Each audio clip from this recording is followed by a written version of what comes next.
మదిలో మల్లెలమాల ధారావాహిక 9వ భాగం. రచన శ్రీ సిహెచ్ శర్మగారు. జరిగిన కథ. తన కూతురికి లవ్ లెటర్ రాశాడనే అభియోగంపై రమణ అనే విద్యార్థిని సస్పెండ్ చేయమని ప్రిన్సిపాల్కు చెబుతారు చైర్మన్ రామారావు. రమణ విషయంలో తొందరపడినట్లు భర్త రామారావుకు, కూతురు రంజనికి చెబుతుంది లక్ష్మీదేవి. రమణ తప్పు చెయ్యనట్లు తెలుసుకుంటారు రామారావు. స్నేహితుడు ఆనంద్తో కలిసి తిరువణ్ణామలై దర్శించుకుంటాడు రమణ. ప్రిన్సిపాల్ ధర్మారావు గారి సహకారంతో రమణ, ఆనంద్ ఇంజనీరింగ్లో చేరుతారు. ఇక మదిలో మల్లెలమాల 9వ భాగం చదవండి. రామారావు రంగారావు డిఆర్ ప్రొడక్షన్ బ్యానర్పై నిర్మించిన నీవు కావాలంటే నేను కాదంటానా సినిమా 3 వంతులు పూర్తయింది. రామారావు గారి చేతిలో ద్రవ్యం అయిపోయింది. చిత్రం పూర్తి చెయ్యాలంటే మరో 5 కోట్లు కావాలని డైరెక్టర్ చెప్పాడు. తండ్రి కొడుకులు అయోమయ స్థితిలో పడిపోయారు. నక్కజిత్తుల నల్లేరు నారాయణగారి సలహా కోరారు. మీరు సరేనంటే నేను బాతుల బంగారయ్య, మేకల మస్తానయ్యతో మాట్లాడి 5 కోట్లు ఏర్పాటు చేయగలను. వారు ఆదాయంలో 4వ వంతు వాటాను అడగవచ్చు. దానికి మీరు సరే అంటే ప్రొసీడైపోతాను అన్నాడు నారాయణ. అన్యథా శరణం నాస్తి అనే స్థితిలో ఉన్న ఆ తండ్రి కొడుకులు నారాయణ మాటలు నమ్మి సరే అన్నారు. నారాయణ బాతుల బంగారయ్యనూ మేకల మస్తానయ్యనూ కలిసి రామారావుగారి సమస్యను గురించి మాట్లాడాడు. ఇంతకాలానికి రామారావు తన చేతికి చిక్కినందుకు బాతుల బంగారయ్య పరమానందం పొందాడు. 5 కోట్లు పెట్టుబడి పెడతానని, సంస్థలో 4వ వంతు వాటా తనదిగా రామారావు, రంగారావులు వ్రాసి ఇవ్వాలని, నిర్మాతల పేర్లలో రామారావు తర్వాత తన పేరూ తెరపై కనబడాలని షరతులు పెట్టాడు. అన్ని వివరాలను నారాయణ రామారావుగారికి తెలియచేశాడు. పరిస్థితుల ప్రభావంతో వేరే మార్గం లేక బాతుల బంగారయ్యగారి షరతులకు ఆ తండ్రి కొడుకులు సమ్మతించారు. అందరూ సమావేశమైనారు. వ్రాతకోతలు ముగిశాయి. రామన్నా, నన్ను నీవు అసహ్యించుకున్నావేగాని నేను ఎన్నడూ నిన్ను చిన్నచూపు చూడలేదు. నీవు పరంపర భాగ్యవంతుడవు. నేను నా కష్టంతో పైకి వచ్చినవాడిని. నీవంటే నాకెప్పుడూ గౌరవమే. ఈ కారణంగా మనం సన్నిహితులమైనాము. ఇది కలకాలం కొనసాగాలని నా ఆశ ఎంతో సౌమ్యంగా చెప్పాడు బాతుల బంగారయ్య. ప్రక్కనే ఉన్న మేకల మస్తానయ్య నవ్వుతూ నా ఆశయం కూడా అదే అన్నాడు. ఈరోజు మనందరికీ చాలా సుదినం. ఎదురైన సమస్య అమావాస్య చీకటిగా విడిపోయింది. రామారావుగారు, మీరు చాలా అదృష్టవంతులు. శత్రువులు మిత్రులుగా మారిపోయారు. కాబట్టి ఈ సాయంత్రాన్ని మనమందరం కలిసి ఆనందంగా అనుభవించాలి. తన విదురనీతి ఫలించినందుకు సంతోషంతో అన్నాడు నల్లేరు నారాయణ. రామారావు రంగారావు ముఖంలోకి చూచాడు. ఆ చూపులోని ఆంతర్యాన్ని గ్రహించిన రంగా రిసెప్షన్కి ఫోన్ చేసి మందుగుండు సామాగ్రిని ఆయత్తం చేశాడు. తమకు తాము గొప్ప సెలబ్రిటీలుగా ఫీలైపోతున్న రామారావు, రంగారావు, బాతుల బంగారయ్య, మేకల మస్తానయ్య, నల్లేరు నారాయణ పరమానందంగా త్రాగి, భుజించి గుడ్ నైట్ చెప్పుకుని పడిపోయారు. ఆగిపోయిన చిత్రీకరణ ప్రారంభమైంది. 2 నెలల్లో చిత్ర నిర్మాణం పూర్తయింది.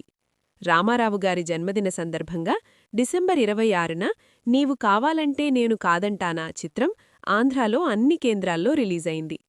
కథ: నాయకుడు తాను ఎంతగానో ప్రేమించిన నాయక తను ఒకప్పుడు విలన్ను ప్రేమించానని అతని ముందు ఏడుస్తూ చెప్పినందున నిజమైన ప్రేమ త్యాగాన్నే కోరుతుందని భావించి నాయకుడు చిత్రపు టైటిల్ను ఆమెతో చెప్పి నాయకను విలన్కు అప్పగించడంతో చిత్రం ముగింపు. జనానికి ఈ ముగింపు నచ్చలేదు. నాయకుని పాత్ర చిత్రీకరణ, నాయక అభిప్రాయం పట్ల చిత్రాన్ని చూసినవారు అసంతృప్తితో ఏం బాగాలేదు అని ముద్రవేశారు. వారం రోజుల్లోనే థియేటర్ యజమానులు దీన్ని తొలగించి వేరే చిత్రాలను ప్రదర్శించసాగారు. కోట్లు గడించవచ్చని ఆశతో బాతుల బంగారయ్య మీద పోటీతో రామారావు, రంగారావులు వెచ్చించిన సొమ్ము గంగపాలయింది. ఆశలు అడియాసలైనాయి. గుడ్డిలో మెల్లశ్రేష్టం అన్నట్లు విలన్ పాత్రలో రంగారావు నటనకు ప్రేక్షకులు, సినీ ప్రముఖులు మంచి మార్కులు వేశారు. రంగారావుకు 2 ఆఫర్లు కూడా వచ్చాయి. అనుభవం నేర్పిన పాఠాన్ని గుర్తుంచుకుని రంగారావు జ్ఞానిగా మారి అందరితో వినయంగా వర్తించడం ప్రారంభించాడు. నెత్తిన చెంగేసుకుని వ్యాకుల వదనంతో రామారావు గ్రామానికి చేరాడు. అర్ధాంగి లక్ష్మీదేవి ముందు భర్తను తిట్టినా చివరకు ఆ రమణ హృదయానికి మీరు పెట్టిన క్షోభను మీరు ఈనాడు ఈ రీతిగా అనుభవిస్తున్నారని సిద్ధాంత ధృవీకరణ చేసి కన్నీటితో ప్రక్కకు తప్పుకొంది. దీనికంతటికీ కారణభూతుడైన తనయుణ్ణి తిట్టితోస్తూ విచారసాగరంలో మునిగిపోయాడు రామారావు. భార్య సలహా మేరకు సుక్షేత్రమైన మాగాణి భూములను, తోటలను, భవంతిని, కారును అమ్మి బ్యాంకు రుణాన్ని తీర్చాడు. సర్వం బాతుల బంగారయ్య స్వాధీనమయ్యింది.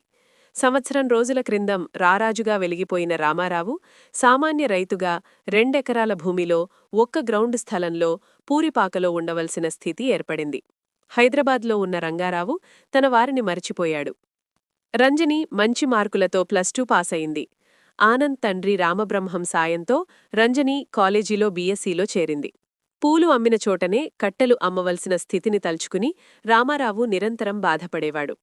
సహధర్మచారిణి లక్ష్మీదేవి వారికి ఊరట కలిగించే మాటలు చెప్పేది, అనునయించేది. 4 గేదెలను కొని పాల వ్యాపారం ప్రారంభించింది. అనాదిగా వారింటి సేవకుడుగా ఉన్న ఏసోబు ఈ తరుణంలో కూడా వారిని వదిలి వెళ్లకుండా వారితోటే ఉండడం మంచికి, మానవత్వానికి నిదర్శనం. రమణ జీవితంలో మరో 4 మధుర వసంతాలు, మధుర స్మృతులను మిగిల్చి మనోహరంగా సాగిపోయాయి. గోల్డ్ మెడలిస్టుగా, కాలేజ్ టాపర్గా బీఈ కంప్యూటర్ సైన్స్ పరీక్షలలో నెగ్గాడు రమణ. ద్వితీయ స్థానాన్ని ఆనంద్ సాధించాడు. క్యాంపస్ ఇంటర్వ్యూలో యాపిల్ కంపెనీ సెలెక్ట్ చేసి బెంగళూరులో ఇరువురికీ ఉద్యోగాన్నిచ్చింది. బెంగళూరుకు వెళ్లే ముందు ఆ ఇద్దరు మిత్రులు వారికి దైవసమానులైన ప్రిన్సిపాల్ ధర్మారావు గారిని కలిసి వినయ విధేయతలతో పాదాభివందనం చేశారు. మీసాలు గడ్డాలతో నవయువతగా ఎదిగి తన ముందు నిలిచున్న వారిరువురినీ చూచి ధర్మారావుగారు ఎంతగానో సంతోషించారు. వారిని హృదయపూర్వకంగా ఆశీర్వదించారు. ఒక గురువు తన శిష్యుడు ప్రయోజకుడై ఎదిగి కొంతకాలం తర్వాత గతాన్ని మరువకుండా తన్ను చూడవచ్చి కృతజ్ఞతలను తెలియజేసినప్పుడు వారి మనసు మహదానందానికి గురవుతుంది. అదే జరిగింది ప్రిన్సిపాల్ ధర్మారావు గారి విషయంలో. వినయం, విధేయత, గతాన్ని జ్ఞాపకం ఉంచుకోవటం, పెద్దలను గౌరవించి వారి ఆశీర్వచనాలను తీసుకోవటం అన్నది ఉత్తమ లక్షణం. దీన్ని అనాదిగా మన హైందవ సమాజికులు పాటించే మనదైన మానవ ధర్మం. ఎంతో విజ్ఞానం పెరిగి ఉండవచ్చు, అభ్యసించి గొప్పవారై ఉండవచ్చు, కాని స్వధర్మాన్ని ఎవ్వరూ ఎప్పుడూ తమ జీవితకాలంలో మర్చిపోకూడదు. అన్ని నిండిన ఆకు అణిగి ఉంటుదన్నట్లుగా, ఫలభరితమైన వృక్షశాఖలు క్రింది వంగి ఉంటాయన్నట్లుగా విద్యాధికులు వినయ సంపన్నులై చిన్నవారికి ఆదర్శప్రాయులుగా వర్ధిల్లాలి. అప్పుడే మన జాతి, మానవ రీతి, సాంప్రదాయం సాటివారికి, అన్యులకు ఆదర్శప్రాయం అవుతుంది. ఆ కోవకు చెందిన మహనీయులు ఈ భారతావని గతచరిత్రలో ఎందరో. ఆ వాసనలు ఆఘ్రాణించి మెచ్చిన పాశ్చాత్యులు ఈ దేశాన్ని సందర్శిస్తున్నారంటే ముఖ్య కారణం అదే. భావి భారత పౌరులైన నేటి యువతీ యువకులు ఆ ధర్మాలను పాటించి, ఆచరించి ఈ దేశవాసుల ఘనకీర్తిని ద్విగుణీకృతం చేయడం తమ బాధ్యతగా భావించాలి. దేశపు యశస్సును పెంచాలి. జన్మనిచ్చిన తల్లిదండ్రులకు ఆనందం కలిగించాలి. ఈ పద్ధతులను గౌరవించి, పాటించి, ఎదిగి తన ముందు ప్రయోజకులుగా నిలిచిన రమణ, ఆనందులను చూసి భుజం తట్టి శభాష్ అన్నారు ధర్మారావుగారు. వెళ్ళివస్తాం సార్ అని వారికి చెప్పి ఆ మిత్రులిరువురూ వారి గృహ ప్రాంగణాన్ని దాటి వీధిలో ప్రవేశించారు. రమణ, ఎక్కడికి వెళ్దాం? అడిగాడు ఆనంద్. రంజని ఊరికి. వాళ్ళమ్మగారినొకసారి చూడాల్రా. సినిమా తీసి రామారావుగారు ఆస్తినంతా కోల్పోయారని విన్నాముగా. ఇప్పుడు వారక్కడ ఎలా ఉన్నారో చూడాలి, సరేనా? అన్నాడు ఆనంద్ ముఖంలో చూస్తూ చెప్పాడు రమణ. అలాగే రమణ అన్నాడు ఆనంద్. ఇరువురూ బస్సులో ఆ ఊరికి చేరారు. వారి భవంతిని సమీపించారు. అది బాతుల బంగారయ్యగారి స్వాధీనమైపోయిందని విన్నారు. వార్డెన్ రంగయ్యను కలుసుకొన్నారు. అనారోగ్య కారణంగా ఉద్యోగాన్ని మాని ఇంట్లో ఉన్న రంగయ్యను చూచారు. యోగక్షేమాలను విచారించారు. రంగయ్య రామారావుగారి నేటి స్థితిగతులను గురించి వివరంగా రమణకు, ఆనంద్కు చెప్పాడు. మిత్రులిద్దరూ రామారావుగారు ప్రస్తుతం ఉంటున్న పూరి ఇంటికి సమీపించారు. మెల్లగా ఆ ఇంటి ఆవరణంలో ప్రవేశించారు. ఇంట్లోనించి బయటకొచ్చిన లక్ష్మీదేవి వారిని చూచింది. గుర్తపట్టలేకపోయింది. 5 ఏళ్లు గడిచిపోయాయి కదా. దగ్గరగా వచ్చి, మీరు ఎవరు బాబూ? వారిని పరీక్షగా చూస్తూ అడిగింది. నా పేరు రమణ, వీడి పేరు ఆనంద్ మెల్లగా చెప్పాడు రమణ. లక్ష్మీదేవికి గతం గుర్తుకొచ్చింది. వదనంలో ఉన్న అయోమయ చూపుల స్థానంలో చిరునవ్వు వెలిసింది. రామశర్మగారి అబ్బాయివి రమణవా? అడిగింది లక్ష్మి. అవును. అత్తయ్య, బాగున్నావా? నేను మీ తమ్ముడు రామబ్రహ్మం కొడుకును. ఓ, నీవా? గుర్తుపట్టలేకపోయాన్రా. నిన్ను నేను మీ అక్క సౌమ్య పెళ్లిలో చూచిందేగా. 4-5 ఏళ్లయింది. నీవు బాగా ఎదిగిపోయావురా నవ్వుతూ అంది లక్ష్మీదేవి. అత్తయ్య, మామయ్య ఎలా ఉన్నారు? అడిగాడు ఆనంద్. వారిని గురించి ఏం చెప్పేది?